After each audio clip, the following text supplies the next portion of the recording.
Специален гост на сайта experience.bg е Магдалена Николова с невероятен опит в Лозана и България. И по невероятен начин, съчетавайки практика и наука, образование и бизнес. Добър ден и се радвам, че приехте поканата да бъдете гост на Experience.bg. И аз благодаря за поканата. Един от вашите основни топици, ако мога така да кажа, е пътят към успеха. Вие самата възприемате ли се като успял човек и какво е измерението на успеха като цяло? За хората от бизнеса, за хората от практиката? Възприемам като успешно постигнати моите цели, тези, които поставих за себе си. И оттам нататък вярвам, че за всеки един човек успеха има някакво определение, някаква дефиниция. Когато отворите един тълковен речник, вътре сигурно има думи като успех, мотивация, вдъхновение, но всъщност това е много общ речник. Оттам нататък всеки един от нас трябва да напише в собствения си речник какво за мен значи успех, кои са целите, които съм постигнала успешно. И всъщност по-важният въпрос, който виждам при доста от хората е успех ли когато постигне една цел на 80% или когато постигне на 90%, или това е провал. Съответно, ако аз успея да постигна целта си до някаква определена степен, аз съм успяла наистина да я постигна до тази степен и оттам нататък ми предстои само единствено да се усъвършенствам. Това е малко като даването на обратна връзка. Вярването за обратната връзка, тя се нарича обратна, защото я давам от този момент назад за всичко, което съм направила. Всъщност един от най-известните коучове в света, който беше избран, мисля, че от Forbes за една от 10 най-влиятелни личности в бизнеса, Маршал Голдсмит, говори за feed forward, т.е. обратна връзка, но тя вече не е със знак обратна, е със знак към бъдещето. Така че, давайки си обратна връзка за моите успехи, аз си казвам кое е това, което мога да направя от тук нататък и напред и кои са следващите стъпки, които ще ми донесат успех. Но е факт за мен, че успеха, и аз съм го казвала неведнъж, е тогава, когато аз го споделям с някой. Защото да постигна една цел, да се прибера вкъщи сам или сама, това не е успех. Това е нещо, което остава за мен. Затова има много хора, които обичат да споделят успеха си по медии. Фейсбук сега играе една прекрасна роля, защото малките успехи могат да се превърнат в големи успехи. Истински успех, когато аз го постигна и някой е станал, не мога да кажа заглавието на кой филм беше, но ми е останало като реплика, когато някой е свидетел на моите успехи. Другата метафора, за която се сещам, е един филм, който наскоро гледах, казва се Кота 42, в която главният герой казва, той е абсолютно реална личност, българин, който казва, всеки един от нас има монбланите на живота си. И тези монблани са всеки ден. Така че успеха е нещо, което аз постигам всеки ден. Ако аз постигна това днес да напиша една достатъчно добра оферта или презентация и да я изпратя, това вече е успех. Тогава, когато тя е одобрена, това е следващата стъпка на успеха. Тогава, когато аз успея да я реализирам, това е следващата стъпка на успеха. Така че, когато градираме нашите цели, се оказа, че теглейки чертата накрая имаме повече успехи, отколкото мразя думата провал, но окей, нека да кажем. Мечтата на стажантът е да му кажат, ти оставаш в компанията на работа. Ако се върнем и към един популярен телевизионен формат, мечтата на мениджър е да види компанията, която управлява, част от която е на върха на различни видове класации. На кого се дават най-трудно съвети? На стажантът, който е в началото на пътя, или на този, който вече върви към своя монблан и извървял пътя до някъде? Първо ще се върна към началото на твърдението. Когато аз бях стажант, моята мечта беше да уча. Да науча толкова много, че да мога да го взема и да реализирам следващите си мечти.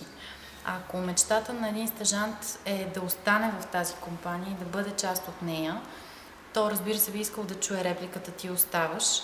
Аз по-скоро бих искала да чуя репликата "ти се справяш наистина добре и това, което носиш на компанията е ценно и ти имаш своето място в тази компания", а не просто оставаш и аз ти давам възможността да останеш. Наистина вярвам в проактивността и в това, че всеки прави своите избори. Когато един човек получи възможността да прави стаж, той решава дали в следващите 3, 4 или 5 месеца ще положи нужните усилия, за да може да бъде част от тази компания и изборът отново е негов. Той решава дали ще положи тези усилия или не, той решава дали иска да остане в тази компания или не. Защото също е факт дори на българския пазар, че стажовете са за да може да опитаме различни неща. И стажа не е на всяка цена за да остана в тази компания, защото може би компанията или бранша не е част от моя път и от моето развитие. От гледна точка на това на кой се дават по-лесно съвети, според мен се дават по-лесно съвети на млади хора, на хора, които искат да се развиват.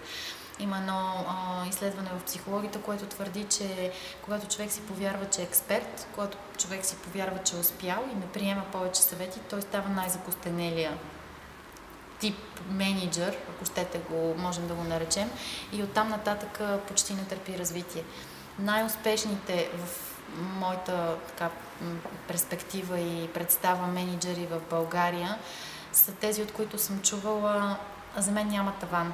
Това, че съм менеджер на компания с 2000 човека, значи само и единствено, че аз от тук нататък трябва да се развивам още повече и да развивам още по-добри от мен хора около мен.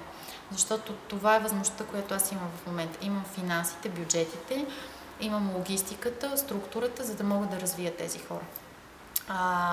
Ако взема трите страни на даването на съвет, стажанта, менеджера и човека, който дава съвет, мисля, че позицията на даващия съвет е най-трудна.